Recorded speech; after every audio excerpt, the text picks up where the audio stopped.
continuando con el discurso del presidente Luis Abinader en su toma de posesión, tal y como él ha venido hablando de las reformas que quiere hacer en el país en este periodo, en estos 4 años de gobierno.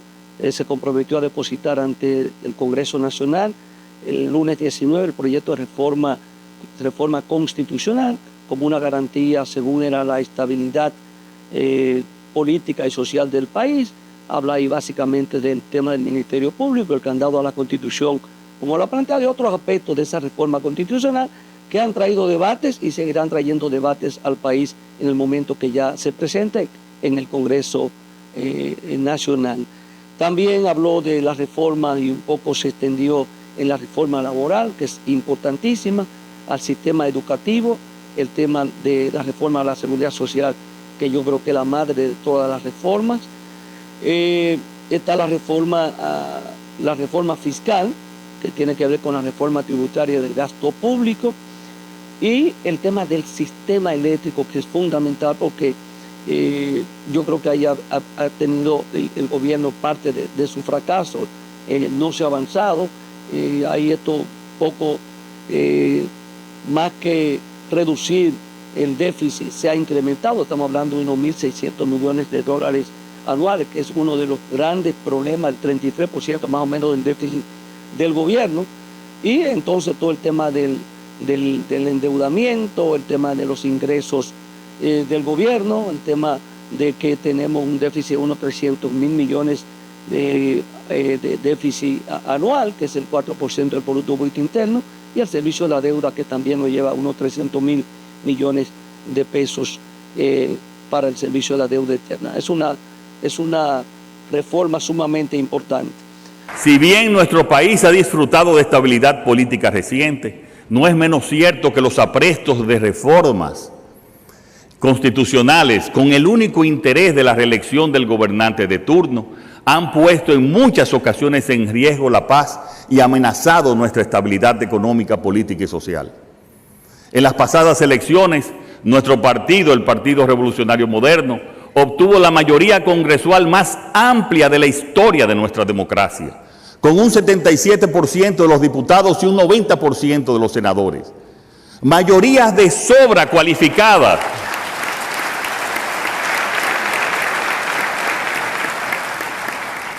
Mayorías de sobra cualificadas para emprender cualquier reforma y en cualquier sentido. Pero les aseguro que haciendo honor a nuestro compromiso y siendo fieles a nuestras convicciones, solo usaremos esa mayoría en beneficio del país y en beneficio de la democracia dominicana.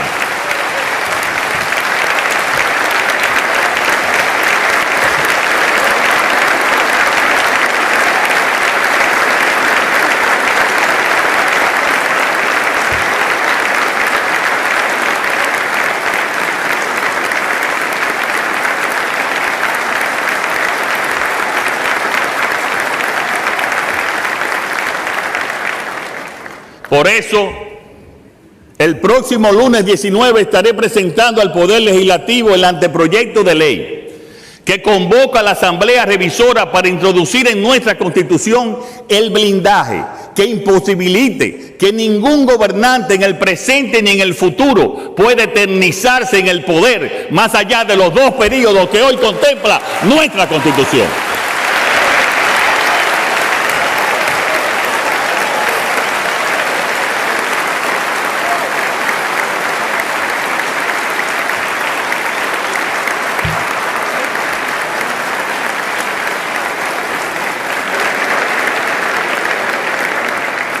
Utilizaremos la más amplia mayoría congresual obtenida hasta ahora, no para servirnos de ella, sino para servir a la democracia y servir al pueblo dominicano, porque así entiendo yo el ejercicio del poder y mi obligación con él. Señoras y señores, la reelección indefinida ha sido una causa de inestabilidad política que ha afectado a la democracia y al desarrollo, no solo en nuestro país, sino en toda América Latina y en otros lugares del mundo. Por eso esta reforma será la primera de todas, la que introduciremos porque es necesaria para garantizar la estabilidad política, económica y social para alcanzar el pleno desarrollo. Con mucha satisfacción podemos asegurar que de ocupar los peores lugares, República Dominicana ha pasado a estar entre los países de la región mejor evaluados por los organismos internacionales en cuanto a la lucha contra la corrupción y el clientelismo, y a estar entre los primeros en transparencia, legitimidad del Estado e independencia de la justicia, además de convertirnos, según el último índice de Chapultepec, en el primer país del continente en respeto a la libertad de expresión y la libertad de prensa.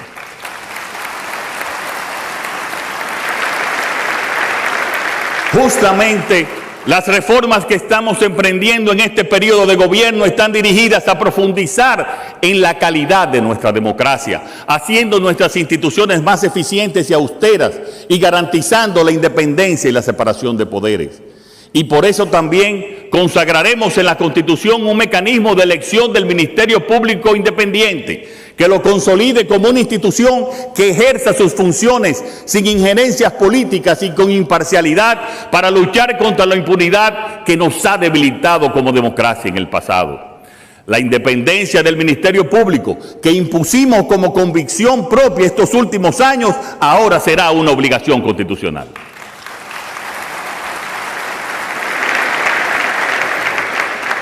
Queremos más democracia, más institucionalidad y mejor representatividad.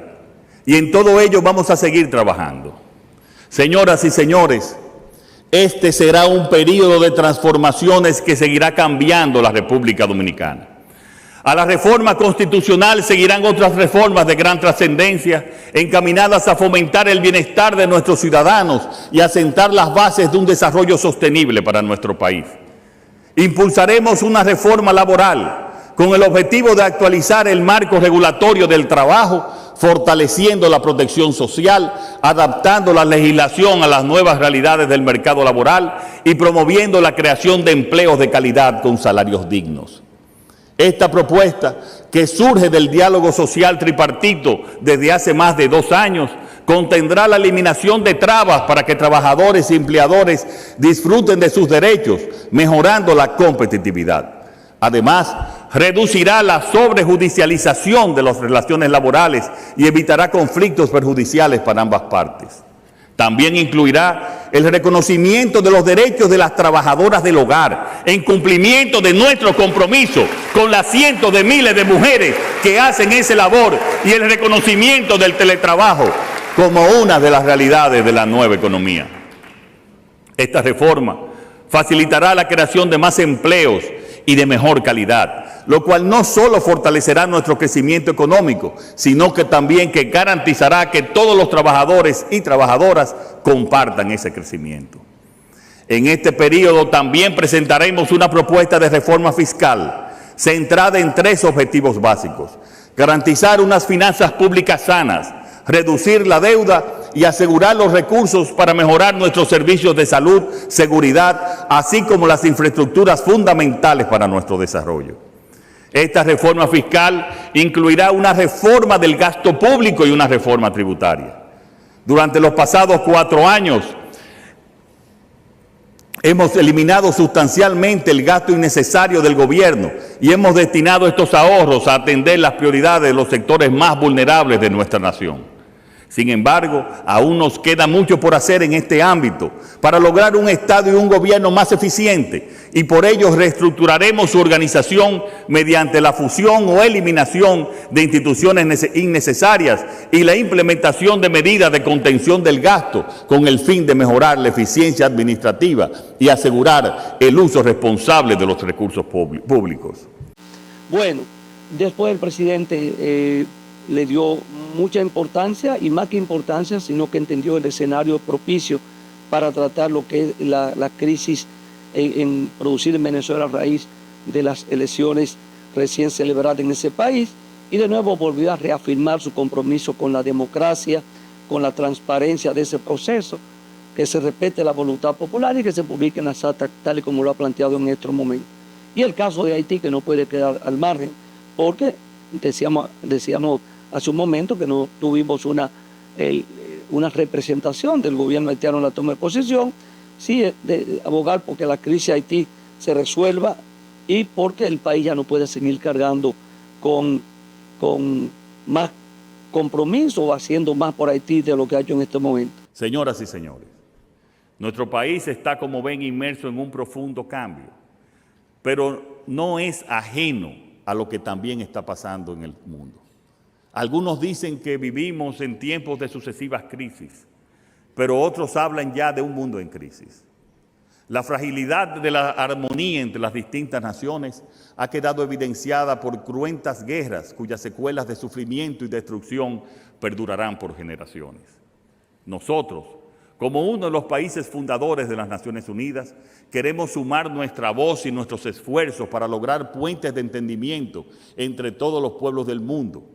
Y por ello aprovecho para expresar mi profundo agradecimiento a los diferentes jefes de Estado, jefes de gobierno y misiones diplomáticas que hoy nos acompañan. Y les reitero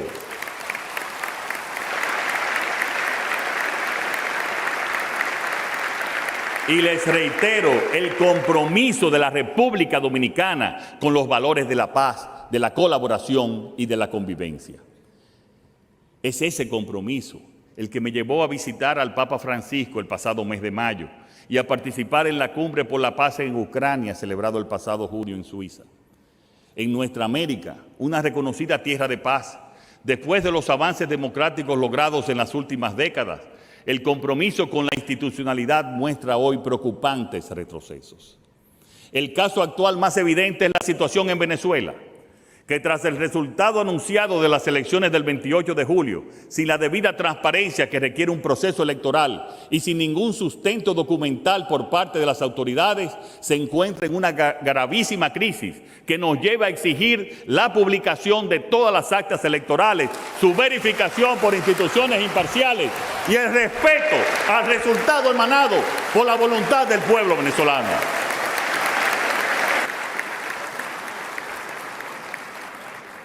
Resultan altamente condenables los atropellos contra las instituciones democráticas y el uso de la violencia política que estamos observando en Venezuela. Esas actuaciones autoritarias son profundamente injustas y echan abajo las conquistas sociales y políticas logradas con el esfuerzo de generaciones.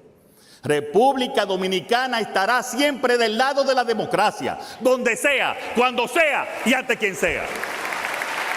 Y es desde esos principios que hemos seguido trabajando respecto a las crisis políticas y sociales que vive nuestro vecino país Haití. Tras muchos años reclamándole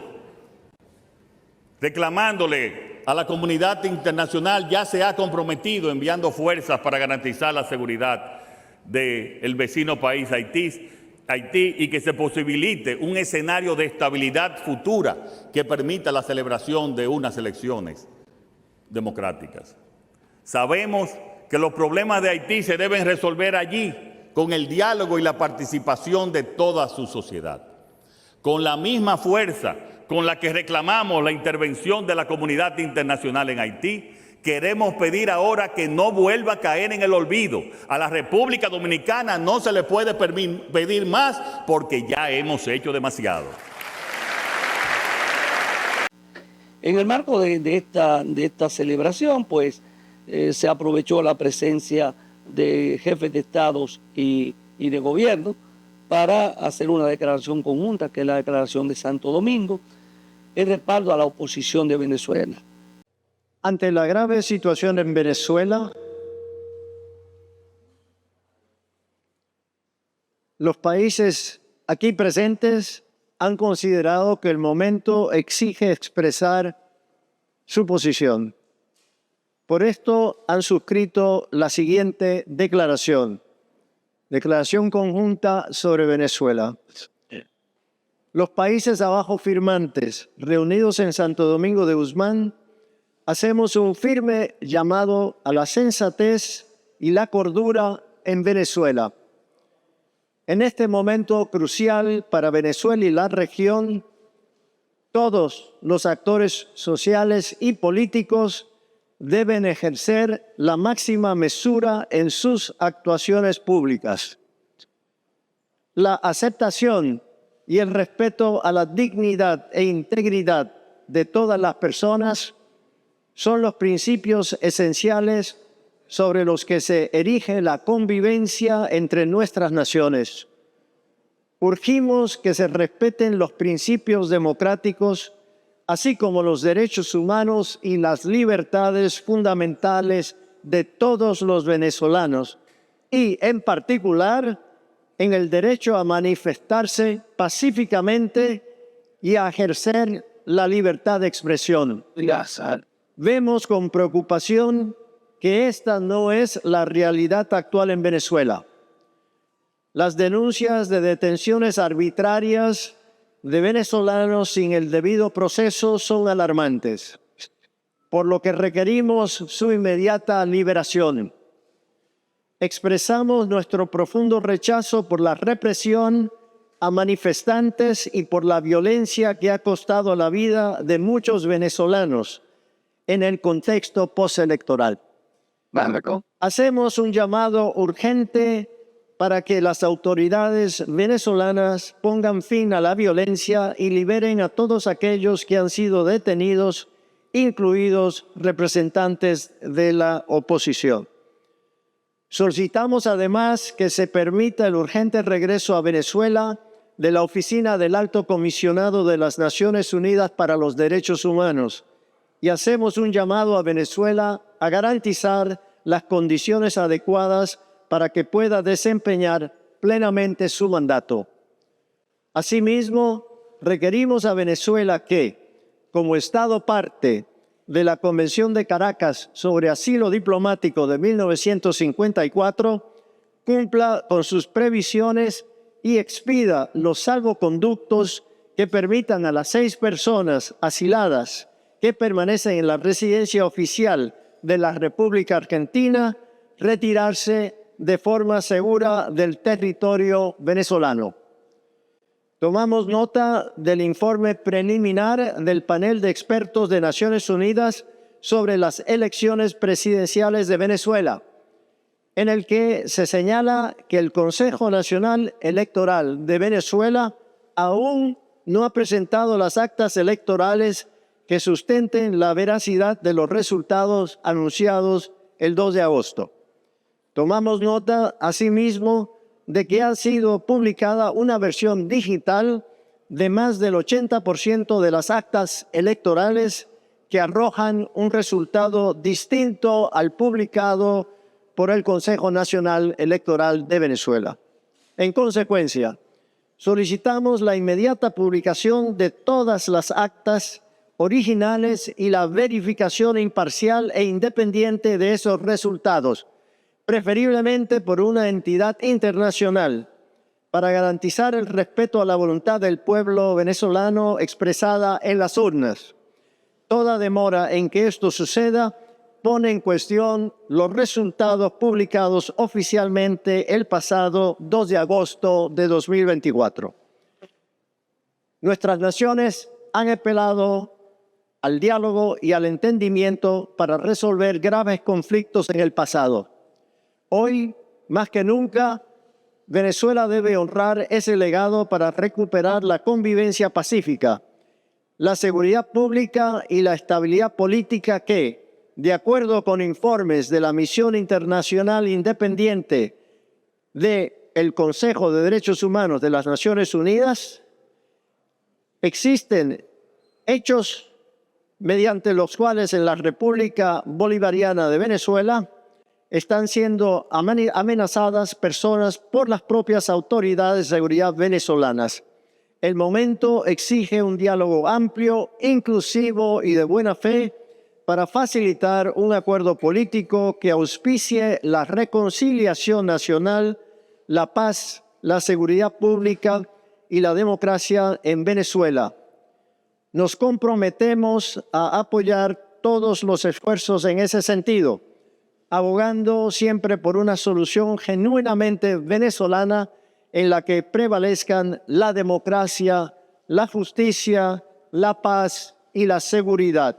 Países firmantes: República de Argentina, Canadá, República de Chile, República Checa, República de Costa Rica, República del Ecuador, Reino de España, Estados Unidos de América, El Salvador, República de Guatemala, República Cooperativa de Guyana, República Italiana, Reino de Marruecos, Reino de los Países Bajos, República de Panamá, República de Paraguay, República de Perú, República Dominicana, Reino Unido, República de Surinam, República Portuguesa, República Oriental del Uruguay, Unión Europea, y esta declaración queda abierta para cualquier país adicional que desee adherirse a ella.